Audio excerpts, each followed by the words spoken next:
Est-ce que tu rêves d'être un jour capable de jouer des notes, des mélodies, des accords d'oreille, de pouvoir improviser librement sans te perdre, de pouvoir créer ta propre musique, exprimer toutes les idées musicales que tu as dans la tête, de pouvoir aussi lire une partition comme ça et la chanter directement sans avoir recours à un instrument? Tout ça, ça peut te paraître assez inaccessible et très loin. Tu peux te dire que c'est surtout réservé aux musiciens qui ont du talent ou en tout cas à ceux qui ont commencé la musique dans l'enfance. C'est ce que je pensais moi avant de découvrir la pédagogie Kodály. Et aujourd'hui, je suis convaincue qu'il s'agit plus d'une histoire de méthode de travail qu'une histoire de talent.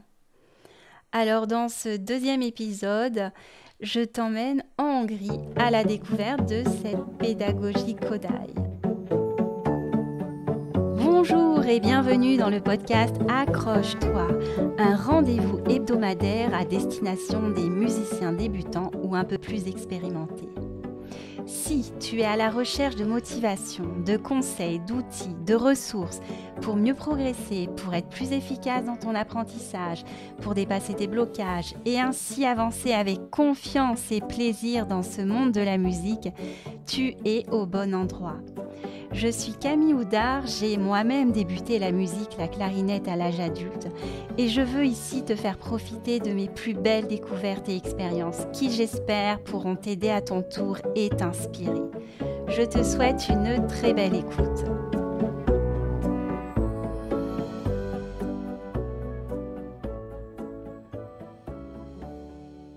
Bonjour, je suis ravie de te retrouver dans ce deuxième épisode.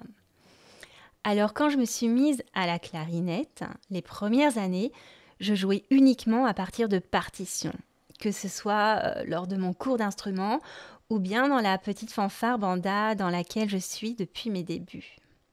Sauf que très vite, en parallèle, j'ai commencé à suivre des stages de musique trad, balkan et puis dernièrement klezmer, dans lesquels on apprend tout d'oreille sans partition.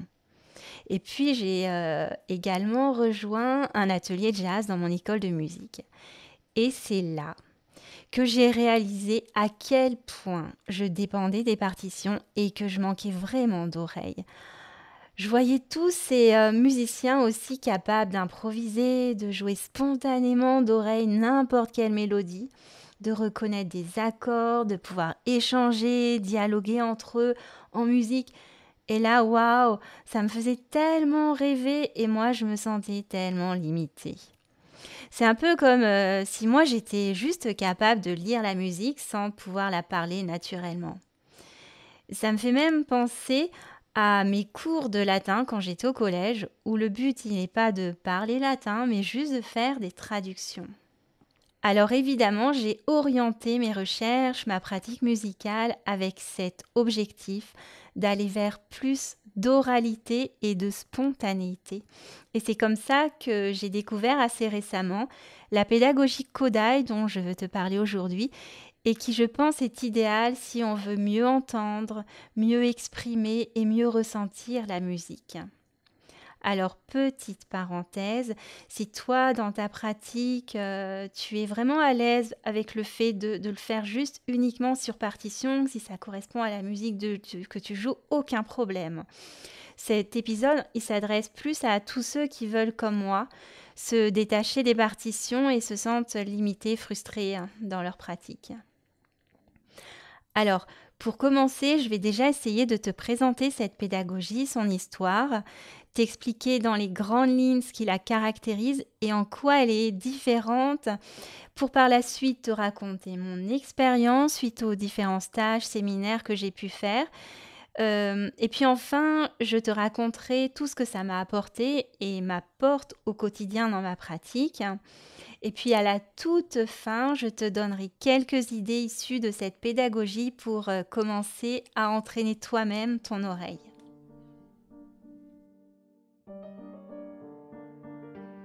Alors la pédagogie Kodály, elle est née en Hongrie autour des années 1930-1940 sous l'impulsion du compositeur, ethnomusicologue et pédagogue hongrois Zoltán Kodály.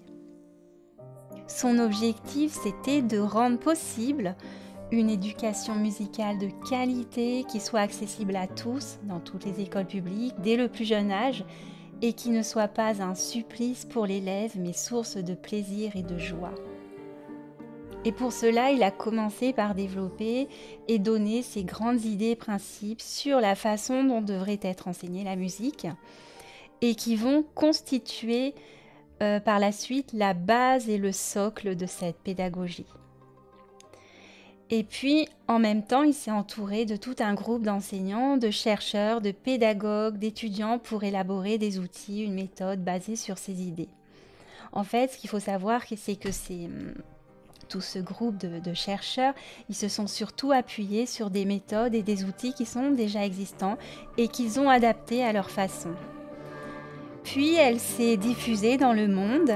Et aujourd'hui, elle est reconnue, enseignée dans nombreux pays du monde, États-Unis, Chine, Angleterre, Irlande, Pays-Bas, Italie, et encore trop peu malheureusement dans les pays francophones.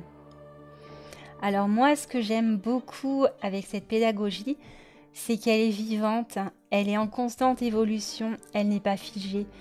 Et déjà au départ, c'est pas l'œuvre d'une seule personne, mais de tout un groupe, comme je te le disais plus haut, d'enseignants, de pédagogues, de chercheurs, et qui encore aujourd'hui se succèdent et continuent à la faire évoluer.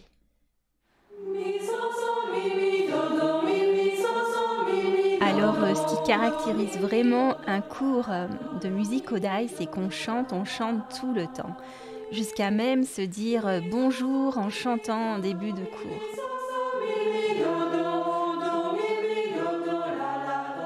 Et dans les premières années, on chante des chansons, surtout des comptines pour les enfants qui sont issus d'un répertoire traditionnel très simple, avec au début juste quelques notes pour aller vers des choses, des œuvres plus complexes, des canons, de la polyphonie, des chants à plusieurs voix au fil des années. Et puis, il y a aussi tous ces moments de jeu en cercle qui accompagnent ces chansons et pour le plus grand plaisir des élèves.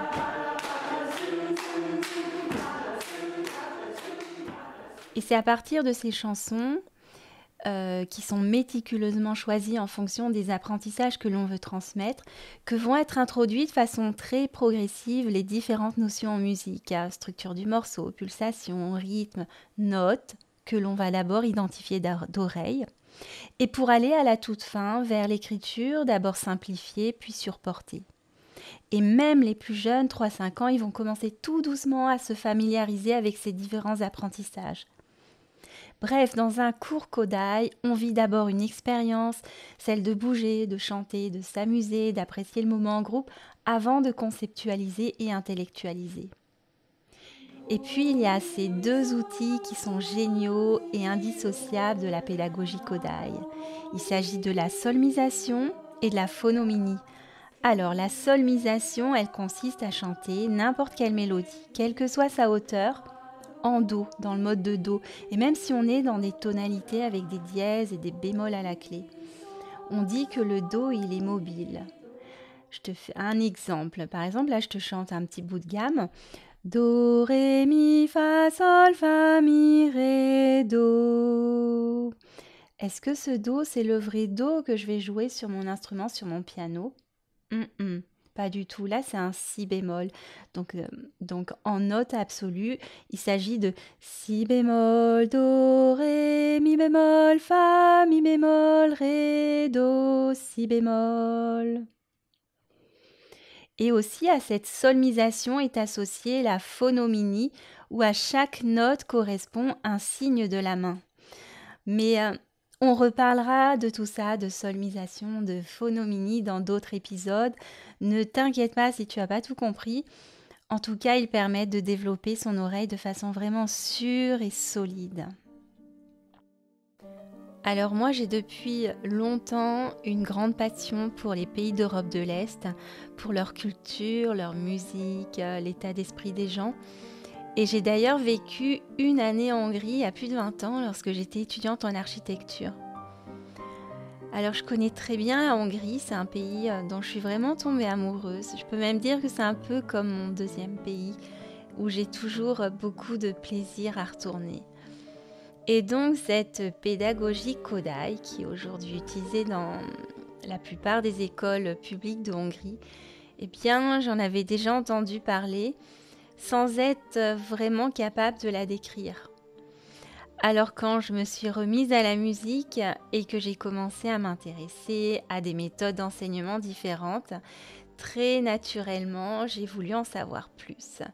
Et par chance, il se trouve qu'il existe une association Kodály en France qui s'appelle La Voix de Kodály et grâce à laquelle j'ai eu connaissance des différentes formations possibles.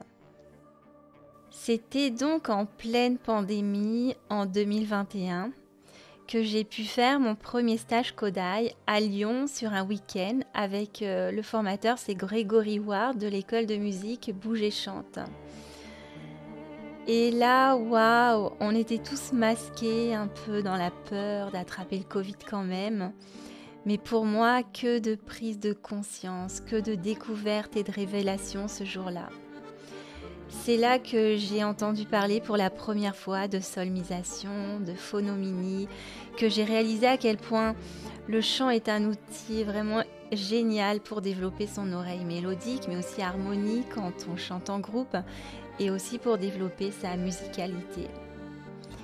Et lors de ce week-end, j'ai appris qu'il était possible de suivre un séminaire d'été avec l'Institut Kodály de Kecskemét en Hongrie.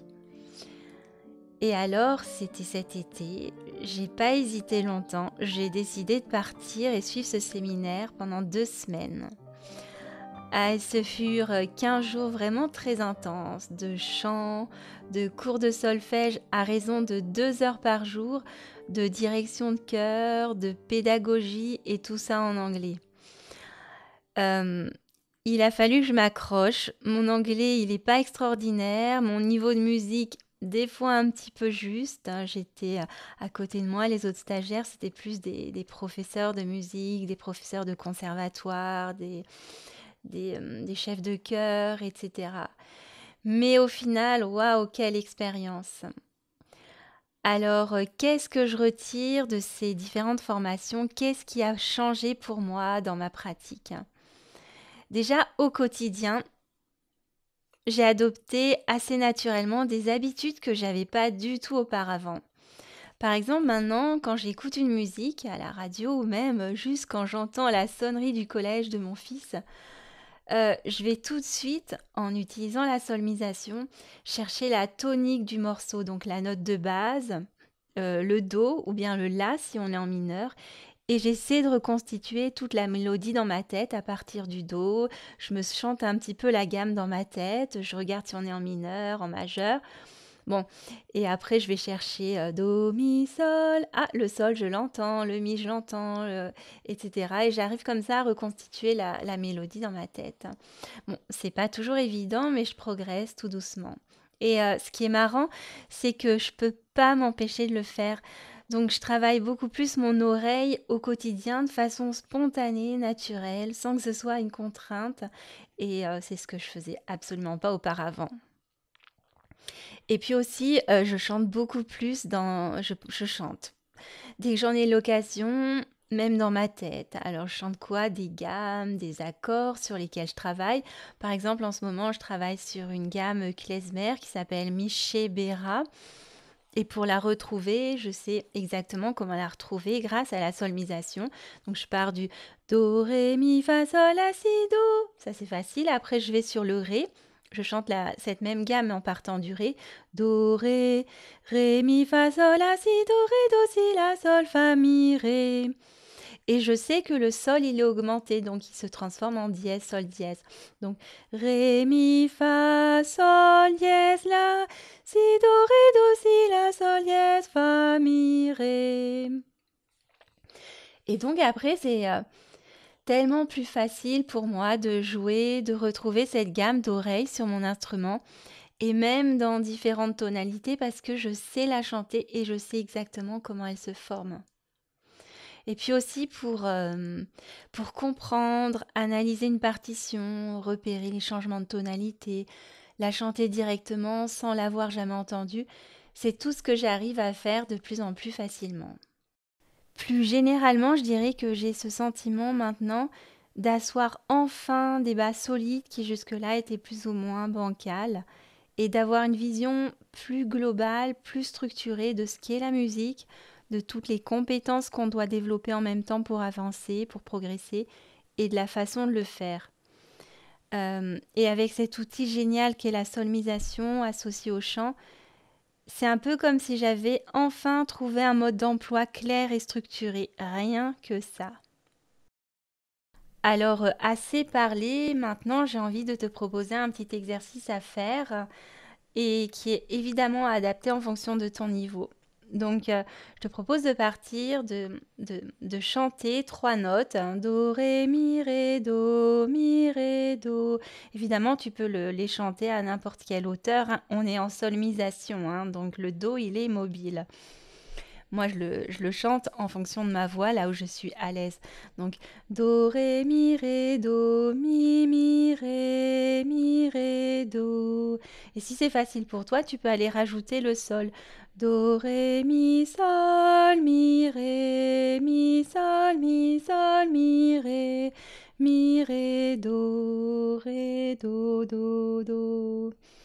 Et ainsi de t'amuser et d'improviser, continuer à improviser.